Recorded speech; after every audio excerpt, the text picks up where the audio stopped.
Kung regular kang kumukuha ng itlog na pula, may good news ako sa inyo mga lodi. Dahil binabaan tayo. Tara, silipin natin.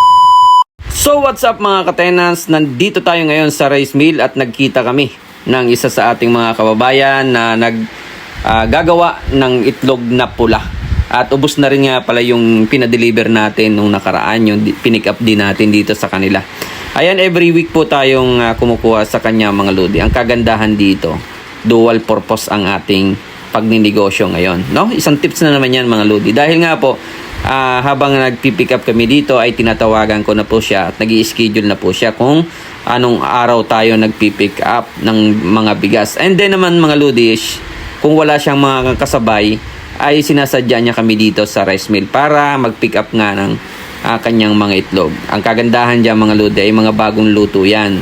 So kung gusto ninyong makipag-meet sa kanya at ma-avail ninyo ang kanyang itlog, ganito po ang gagawin ninyo.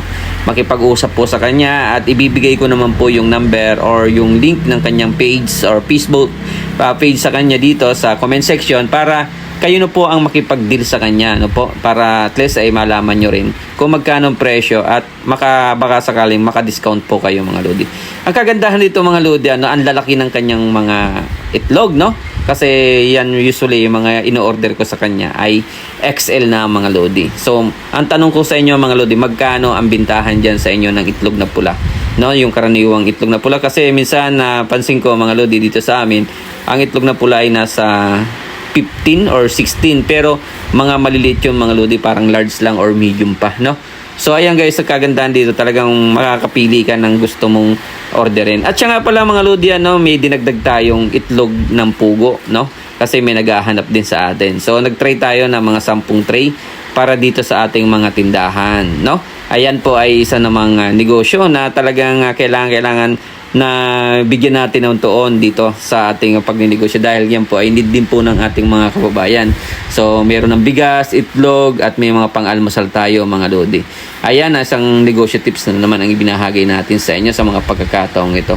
Ayan po ay para naman po may update natin kayo at matulungan din natin yung ibang mga kababayan natin na gusto rin mong bumili. At marami po kasing nag-PPM sa atin kung saan daw po tayo kumukuha ng mga itlog na pula. Ay sabi nga po ay marami daw po dyan sa Pateros pero mas maganda po yung ikaw na mismo ang kukuha at malalaman mo yung mga quality ng itlog na ating ibinibenta sa inyo. Yan usually mga lodi no? Kasi nga po yan ay marami na ring naghahanap sa atin kaya kailangan i-maintain natin consistently ang ating mga pagbibenta kasi para at least yung mga umu-order sa atin na hindi na po lalayo. Ayan. So, yan ang kagandahan dito sa atin mga lodi. So, isang na namang negosyo tips and ideas ang binahagi natin sa inyo. Kung hindi pa kayo nakapalo sa aking profile page, pakipalo na po. More negosyo tips and ideas. And maraming salamat po sa ating lahat.